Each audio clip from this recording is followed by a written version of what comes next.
Welcome back to The Explainer. I'm so glad you're joining us today because we're unpacking something absolutely fascinating. We're looking at the Global Intelligence Briefing for May 2026. And look, this isn't your standard run-of-the-mill trend report. We're going to dive really deep into the interconnected macro trends, the extreme friction points, and the massive structural shifts that are completely defining the 2026 operating environment. As always, we're taking the direct source materials and transforming them into clear, structured insights so we can actually see how all these wild pieces fit together. So here's our roadmap for today.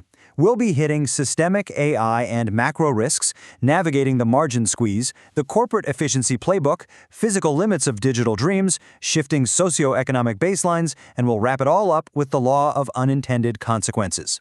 Now, I know these might sound like completely separate worlds, but I promise you, by the end of this, you'll see exactly how they all connect under one giant umbrella. So let's jump right in. All right, kicking things off with Section 1, Systemic AI and Macro Risks. We're starting at the 30,000-foot view here, specifically looking at market instability and this massive friction building between soaring tech valuations and a suddenly hawkish Federal Reserve.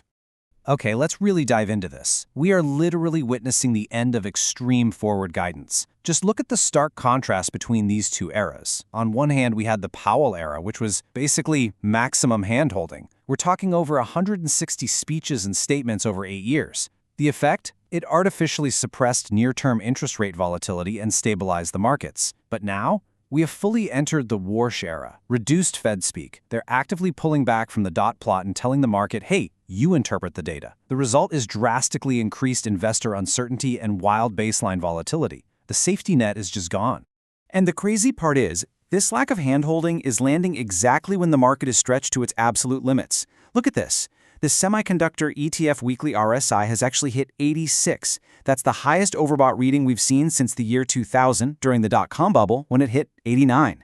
The price is sitting more than 150% above its 200-week moving average. So while the broader S&P 500 is hovering near 7,400, underlying market stability has become dangerously dependent on the AI trade just continuing forever. Investors are getting nervous about these massive tech capital expenditures because, in an environment this fragile, execution has to be literally flawless to justify those valuations. So what happens if this AI trade stumbles? Well, Panmure Liberum actually built out 3 distinct failure scenarios for tech capex. Let's break them down. First, a mild correcting the excess, a 4.5% drop in tech spending that triggers a 15% hit to the S&P. Second, a tech investment recession, an $88 billion drop, leading to a negative 20% near bear market. And the worst-case scenario, a full dot-com repeat, where an 11% drop sends the S&P down 30%, and tech hardware just plummets 74%. But here is the absolutely crucial strategic takeaway. In every single one of those downside scenarios, value strategies and resilient sectors, things like consumer services, media, and energy, are projected to outperform. Okay, moving on to Section 2, navigating the margin squeeze. Let's bring this down from the macro clouds to the actual micro level. How are these global geopolitical frictions directly impacting a company's bottom line?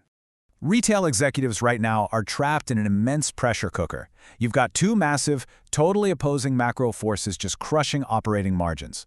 Pushing down from the top, you have the inflation from the 80-day Iran war.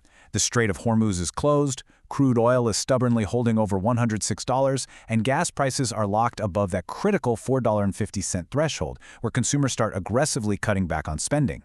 But then, pushing up from the bottom, you have this unprecedented tax refund stimulus, the One Big Beautiful Bill Act. This is pumping $50 billion of extra liquidity straight into consumer hands, with refunds up 18% year over year. It's just an incredible, chaotic tug-of-war on consumer wallets. And because of this intense squeeze, retail titans are being forced to play entirely different survival games. It's fascinating to watch. Look at Walmart. They're up 18% year-to-date, basically operating in a tech-like growth mode. They're heavily scaling high-margin advertising and membership fees, making corporate cuts to protect profits, and trading at a huge premium of 43 times forward earnings. But then look at Target, up 24% year-to-date, but playing turnaround execution under CEO Michael Fidelka. They're relying heavily on past grocery investments to offset the softening in discretionary spending, trying to stabilize things like home goods and apparel. 2 massive companies, same extreme pressure, 2 entirely different strategies. Which brings us perfectly into Section 3, the corporate efficiency playbook.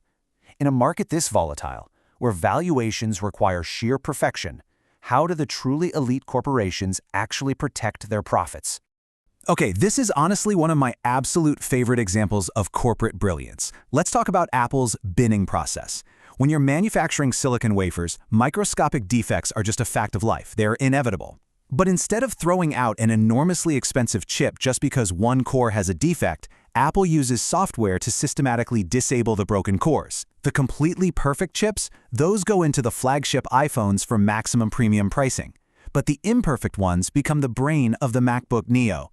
They're literally turning what would be manufacturing waste into an entry-level, high-margin recovery product.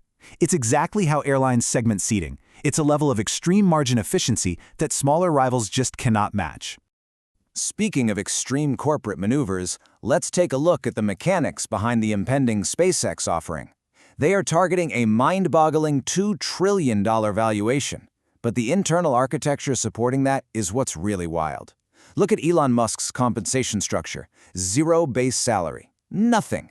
His payout is tied purely to unlocking up to 260 million shares strictly for hitting world-altering milestones, things like a $7.5 trillion market value, deploying AI computing in space, or actually establishing a viable Mars colony.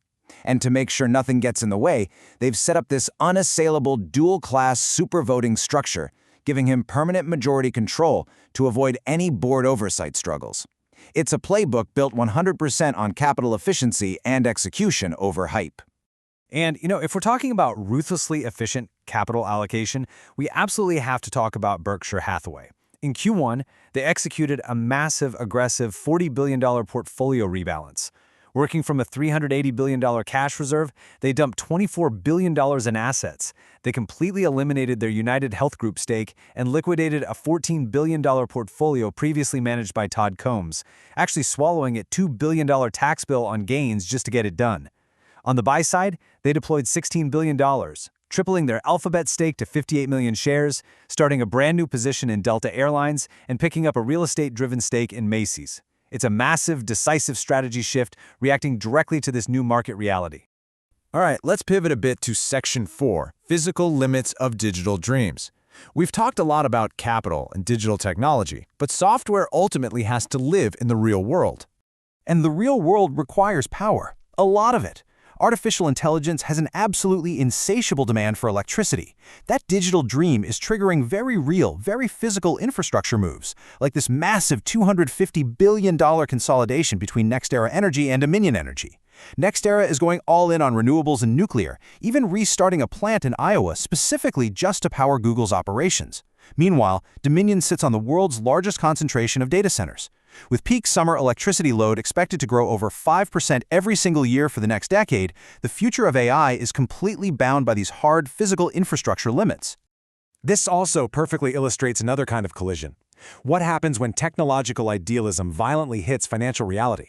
Just look at the ongoing OpenAI and Elon Musk trial. The theoretical path on the left was so pure, right?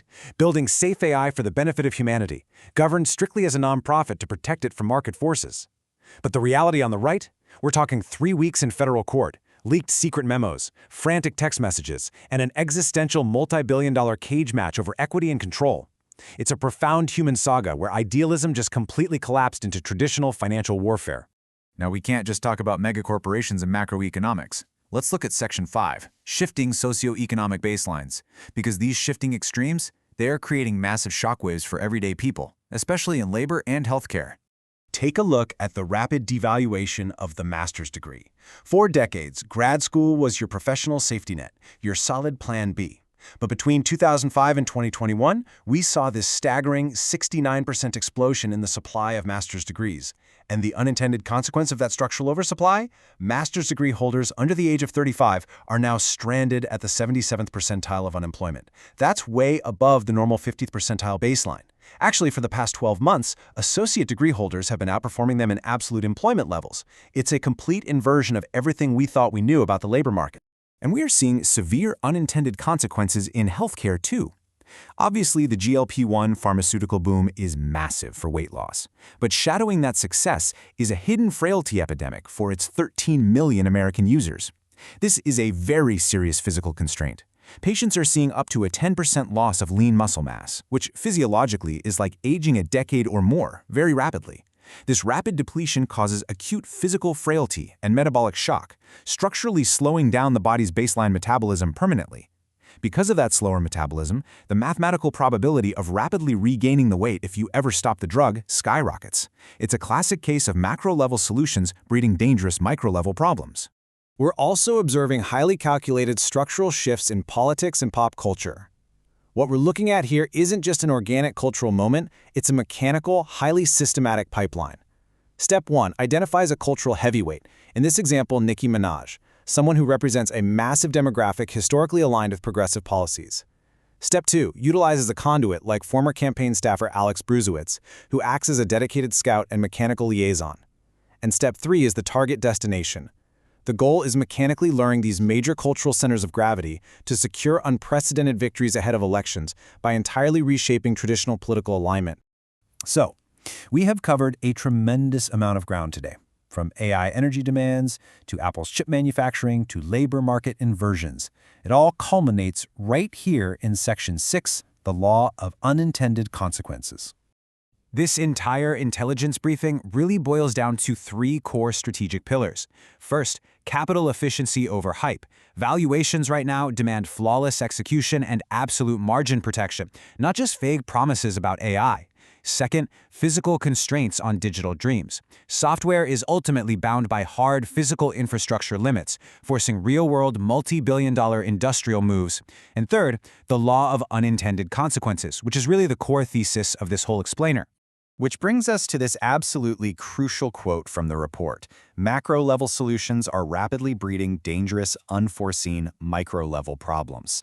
Whether it's the Fed abandoning forward guidance and shocking the markets, the structural oversupply completely destroying the value of a master's degree, or revolutionary weight loss drugs causing a physiological frailty epidemic, every major action we are taking right now is creating a powerful, extreme reaction. So here is the bottom line. We are no longer operating in a baseline environment. The safety net is gone. As you digest these frameworks, I want to leave you with one critical question to think about. How is your industry, your portfolio, or even your career exposed to the extremes and the unintended consequences of 2026? Thank you so much for diving into this briefing with me on The Explainer today. Keep analyzing the underlying structures out there, and I will see you next time as we break down our next complex topic.